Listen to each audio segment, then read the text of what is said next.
అలసిన వానికి ఊరడించు మాటలు. సహోదరుడు భక్తి సింగ్ గారి పరిచర్య నుండి సేకరించిన అనుదిన ధ్యానములు. జూన్ 15. తన కనికరము చొప్పుననే పునర్జన్మ సంబంధమైన స్నానము ద్వారాను పరిశుద్ధాత్మ మనకు నూతన స్వభావము కలుగజేయుట ద్వారాను ఆ పరిశుద్ధాత్మను మన రక్షకుడైన యేసుక్రీస్తు ద్వారా ఆయన మన మీద సమృద్ధిగా కుమ్మరించెను. తీతు 3:5-6 అపవిత్రమైన మురికి ఆత్మలోనికి దేవుని ఆత్మ రావాలనన అది శుద్ధి చేయబడి ప్రక్షాళన చేయబడి కడగబడవలను. ఒక వ్యక్తి తన పాపముల విషయమై పశ్చాత్తాపపడి యేసుప్రభు శిలువలో సంపూర్ణము చేసిన కార్యమునందు విశ్వాసముంచిన ఎడల అతడు క్షమింపబడును. అప్పుడు దేవుని ఆత్మ తనంతట తానే అతని ఆత్మలోనికి వచ్చును. దీనిని నూతన జన్మ అందురు. అది ఎందుకు అట్లు పిలువబడెను? అలాగున అది జరుగునని నాకెట్లు తెలియను? నాలో మూడంతల ఉన్నతమైన మార్పు కలుగుట నేను గమనించి తిని గనక నేను తెలుసుకొనగలను. పాపమును బట్టి నేను మూడంతల దిగువ స్థితిలో నుండుట ఎరిగి తిని. ఒకప్పుడు మృతమైన ఆత్మ, చీకటి అయిన ప్రాణము, అపవిత్రమైన శరీరము. కానీ ఇప్పుడు నూతన జన్మ వలన మూడంతల ఉన్నతమైన మార్పు కలిగింది.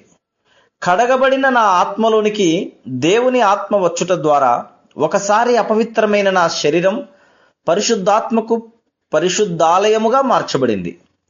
మీరు దేవుని ఆలయమై ఉన్నారనియో దేవుని ఆత్మ మీలో నివసించుచున్నాడనియో మీరెరుగరా? 1 కొరింథీ 3:16. ఎంతో కాలం నుండి అపవిత్రముగా ఉన్న నా దేహం ఇప్పుడు దేవుని ఆలయమైంది. ఆశ్చర్యకరమైన విషయం ఏమనగా నాకు అవే చేతులు, అవే పాదములు, అదే నాలుక ఉన్నను. ఇప్పుడు నేను వాటిని అపవిత్రపరచుటకు నిరాకరించుదును. నేను రూపాంతరము చెందక మునుపు నా నాలుక, పెదవులు, నా కన్నులు అవి ఇష్టపడిన వాటిని చేసినవి.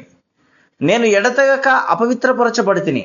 ఇప్పుడు నేను దేనిని కోరుచున్నాననగా దేవుణ్ణి స్తుతించుట, ఆయనను ఆరాధించుట, ఆయనను గొప్ప చేయుట.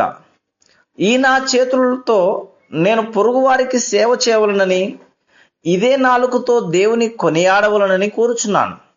ఇప్పుడు నా దేహము దేవుని ఆలయమైనది. దేవుడు నాకు దైవిక జ్ఞానమిచ్చుటచే చీకటితో నిండిన నా ఆత్మ వెలిగింపబడిన ఆత్మగానైనది. దైవిక జ్ఞానము రాక మునుపు నవలలు, కథలు, అపవిత్రమైన పుస్తకముల యందలి ప్రేమ నాపై నాయకత్వం వహించినవి. అట్టి వాటి విషయమై నా కన్నులు విశాలముగా తెరవబడుటచే దేవుని వాక్య విషయమైన శ్రద్ధ లేకుండెను.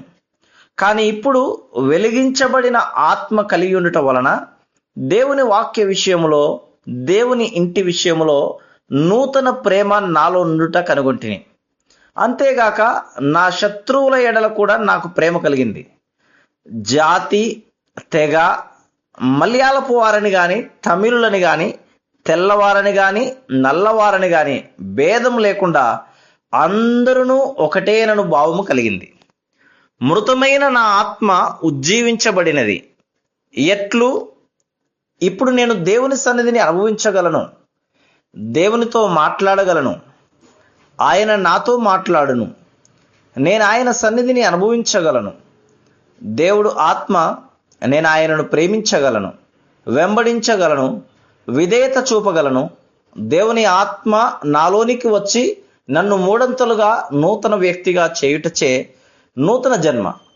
అపవిత్రమైన నా శరీరం దేవుని ఆలయముగా నగుట, చీకటి అయిన నా ఆత్మ వెలిగింపబడిన ఆత్మగా నగుట, మృతమైన నా ఆత్మ జీవించు ఆత్మగా నగుటయే. నూతన జన్మ అన్నది నిరంతరము జీవించుదునను ఆశ కలిగించును. నేను నిరంతరము జీవించుదునను నిశ్చయత నాకు కలదు. నా ప్రభువుతో నేను నిరంతరము అమర్త్యమైన, పరసంబంధమైన, నిత్యమైన శరీరముతో జీవించుదును. అంతేకాకుండా పరలోకపు రాజుగా, ఆయన జతపనివానిగా ఉందును. Praise the lord.